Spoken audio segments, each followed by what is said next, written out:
Lo pernah nggak tidur nih selama 8 jam, tapi pas begitu bangun-bangun rasanya kayak capek banget. Itu sih sering banget ya kejadian di gua. Nah, jadi tuh sebetulnya kalau pas lu lagi tidur tuh badan bukan cuma istirahat doang, tapi justru banyak banget hal aneh yang terjadi pas kita lagi tidur. Hah, serem banget. Emang ngapain aja tubuh kita pas kita lagi tidur? Jadi tuh kalau pas kita lagi tidur tuh badan nggak cuman diem terus mata lu merem gelap, ya nggak kayak gitu doang. Ada beberapa fase yang kita lewatin di dalam otak kita. Nah, itu namanya ada 2 fase. Yang pertama itu REM sama fase yang non REM. Nah itu dia, rem-rem itu tuh yang sering gue denger, tapi gue gak ngerti maksudnya. Nah, REM itu singkatan dari Rapid Eye Movement. Kalau lo pernah ngeliat kayak di film-film itu, jadi lo pas lagi mimpi, mata lo merem tapi di balik itu ya mata lo geraknya cepet. Nah, di fase itulah lo lagi bermimpi. Itu tampilan luar secara fisiknya gitu ya.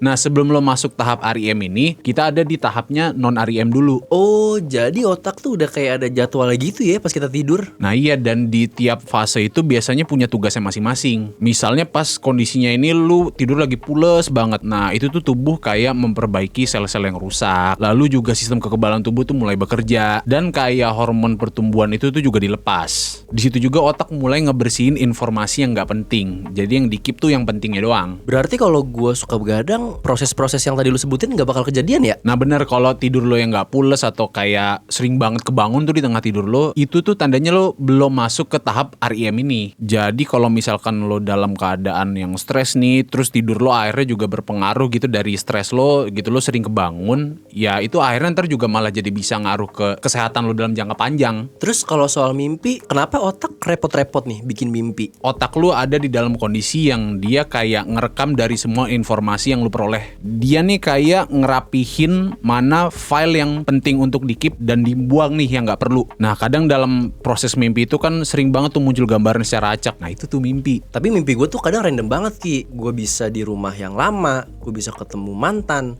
bahkan gue bisa ketemu zombie. Apakah itu semua dari memori gue juga? Itu tuh karena ngereka ulang memori yang ada di dalam pikiran lo, terus juga perasaan emosi yang tersimpan dalam diri lo. Ya sama pikiran-pikiran lo secara acak lah pokoknya. Ya meskipun rasanya absurd, tapi ya itu memang terjadi di kepala kita sendiri gitu. Cuman kitanya aja yang gak sadar. Berarti bisa jadi otak kita lagi mengolah hal-hal itu semua dong. Nah iya, bahkan mimpi itu tuh kayak latihan lo buat skenario hidup. Itu tuh simulasi kalau misalkan nanti lo kayak ketemu dalam keadaan yang rumit. Jadi si otak lo tuh kayak udah pernah latihan di mimpi. Tapi kenapa ya mimpi tuh suka emosional banget gitu loh. Kayak gue mimpi nih gue lagi nangis, bangun-bangun mata gue sembab. Karena pas lo lagi mimpi tuh otak juga ada yang ngatur bagian emosi lo. Namanya itu amigdala. Itu tuh aktif banget. Tapi bagian otak yang biasanya mikirnya logis, itu tuh malah jadi off. Jadi mimpi lo tuh bisa penuh banget dengan perasaan, tapi ya itu nggak masuk akal. Pantes ya, gue pernah mimpi nih sedih banget. Terus pas bangun gue masih kebawa galau. Padahal gue nggak inget apa yang gue mimpiin. Ya itu tuh wajar banget karena mimpi lo tuh ya bisa sangat intens. Apalagi tuh kalau lo lagi stres, lagi banyak pikiran, otak lo tuh kayak nyalurin itu lewat mimpi. Makanya pas lagi cemas, mimpi gue tuh kayak banyak dan aneh-aneh banget ya. Nah iya, biasanya makin tinggi stres lo, biasanya otak tuh makin aktif waktu tidur. Itu sebabnya makanya mimpi tuh bisa jadi lebih jelas dan bahkan tuh bisa jadi mimpi buruk. Tapi lu pernah gak sih lupa sama mimpi sendiri? Kayak pas bangun tidur tuh langsung hilang aja gitu mimpinya, lu gak inget apa-apa. Itu karena memori kita pas lagi tidur sama bangun itu beda. Itu tuh mimpi disimpan di otak secara jangka pendek dan itu tuh gampang banget hilang kalau nggak langsung diinget atau dicatat. Nah begitu lo bangun dan otak lo kayak udah nyala lagi nih, mimpi tuh kayak langsung ditimpa sama pikiran baru aja. Oh jadi kalau misalkan lu mau inget mimpi lu harus nyatet dong. Betul banget. Itu makanya banyak orang yang kayak habis mimpi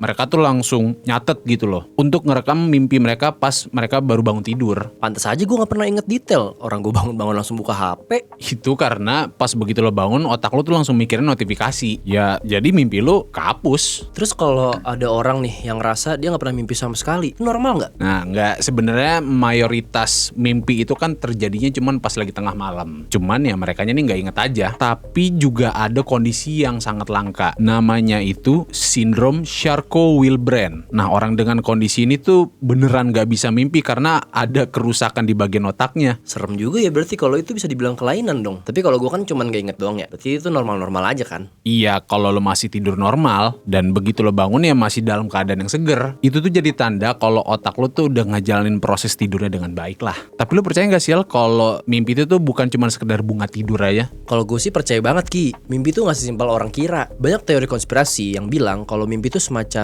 akses ke realitas lain. Maksudnya kayak dunia paralel gitu? Kurang lebih begitu. Ada yang bilang kita tuh sebenarnya punya versi diri kita di dimensi yang lain. Pas tidur, kesadaran kita tuh kayak lompat sebentar gitu loh di versi sananya. Makanya kadang kita ngerasa mimpi jadi orang lain, datang ke suatu tempat, tapi rasanya familiar banget. Iya tuh, gue juga pernah tuh mimpi kayak gue kerja nih di rumah sakit gitu. Tapi padahal mah gue sebetulnya nggak ada riwayat pernah sekolah di kedokteran gitu. Nah tapi masalahnya di mimpi tuh gue ngerasanya kayak ya udah biasa aja gitu ngurusin pasien. Tuh kan? Nah, itu tuh yang jadi bahan teori. Ada yang nyebutnya quantum consciousness. Jadi kesadaran kita tuh nggak cuma nempel di badan, tapi bisa nyebrang ke versi lain dari semesta ini. Gila ya mimpi bisa sampai segitunya. Tapi gue pernah loh, gue ngerasa gue bisa ngendalin mimpi gue. Nah, itu namanya lucid dream. Dan lucid dream tuh fase paling menarik, Ki. Di situ lo sadar kalau lo lagi mimpi dan lo bisa ngatur mimpi lo sendiri. Banyak banget orang yang ngembangin teknik untuk masuk ke lucid dream secara sengaja. Ada yang ngelakuin eksperimen buat komunikasi dari dunia mimpi ke dunia nyata. Komunikasi gimana dah? Ada riset dari beberapa universitas di Eropa dan Amerika Serikat yang bilang mereka bisa komunikasi sama orang yang lagi melakukan lucid dream. Jadi orang yang lagi mimpi itu dia ngedipin mata atau gerakin jari dengan pola tertentu untuk ngasih respon. Kayak ngebuka jalur komunikasi gitu antara realitas kita dan dunia mimpi. Lah kalau bisa komunikasi kayak gitu, terus apa bedanya sama dunia nyata? Itu dia yang bikin pertanyaan makin dalam. Kalau mimpi bisa dikontrol,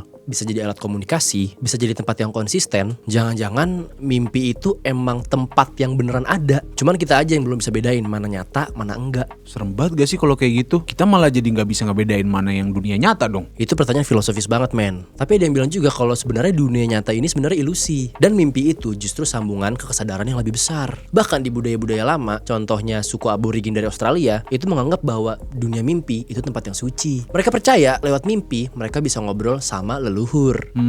Ya berarti itu sama aja kayak kepercayaannya orang Indonesia aja dong. Ya kalau mimpi tuh semuanya kayak punya makna. Kayak mimpi gigi yang copot, itu tuh tandanya bakal ada yang meninggal. Iya, itu banyak banget kepercayaannya. Simbol-simbol di dalam mimpi itu dipercaya ngasih kode. Tapi secara psikologi juga ada yang bilang mimpi itu bahasa bawah sadar kita. Jadi semua yang kita tahan, pikirin, dan yang gak kita sadarin akan muncul di mimpi. Gue kayak pernah denger deh itu. Itu tuh teorinya Freud bukan? Iya, bener banget. Freud bilang mimpi itu adalah jalan masuk ke alam bawah sadar. Carl Jung nih juga nambahin, mimpi itu punya simbol-simbol universal yang disebut archetype. Misalnya lu mimpi ketemu ibu, air, jembatan, itu semua punya arti yang dalam banget tergantung konteks hidup lu. Kadang tuh mimpi juga random banget sih. Tiba-tiba gue dikejar sama zombie nih. Nah itu maksudnya apaan? Bisa jadi random karena otak lo lagi prosesin banyak hal, tapi tetap ada artinya. Dan hal-hal yang lo lihat atau lo pikirin sebelumnya. Tapi itu bisa juga jadi simbol ketakutan atau tekanan yang gak lo sadari. Terus lo pernah gak dengar tentang mimpi yang disisipin? Kayak di film Inception gitu. Itu beneran gak sih? Ada juga teori konspirasi tentang hal itu. Ada yang percaya kalau mimpi bisa dimanipulasi. Kayak ada teknologi buat masuk ke mimpi orang lain dan tanam ide. Konon katanya, proyek militer rahasia udah pernah coba itu. Berarti sama aja kayak kita di brainwash lewat mimpi gitu? Bisa jadi, walaupun belum ada bukti yang kuat, tapi banyak yang percaya eksperimen kuat MK Ultra itu dulu punya cabang ke arah sana. Mimpi dianggap area paling vulnerable karena pas tidur kita nggak bisa nolak. Dia bisa ngasih pesan tanpa kita sadar. Gila ya, kalau beneran bisa. Tapi ada yang bilang juga kalau mimpi itu bisa jadi ramalan kan. Jadi tuh kayak ngeprediksi hal yang belum pernah kejadian gitu loh. Iya, itu namanya premonition dream. Banyak orang yang aku pernah mimpi kejadian itu mengalami kecelakaan atau bencana tertentu. Terus beneran kejadian nih beberapa hari kemudian atau beberapa minggu kemudian. Termasuk tragedi besar kayak 9/11. Katanya ada orang yang mimpiin itu sebelumnya. Jadi tuh sebenarnya mimpi bisa jadi portal, bisa jadi cermin, bisa jadi pesan. Tergantung kitanya aja ngeliatnya dari mana. Bener, mimpi tuh kayak sinyal yang kadang noise, kadang jelas banget. Kita yang harus belajar nangkap frekuensinya. Abis ini gue mau coba latihan lucid dream deh. Siapa tahu gue di tempat lain tuh bisa jadi direktur perusahaan. Boleh tuh. Tapi siap-siap. Kadang semesta lain tuh lebih aneh daripada yang lo bayangin.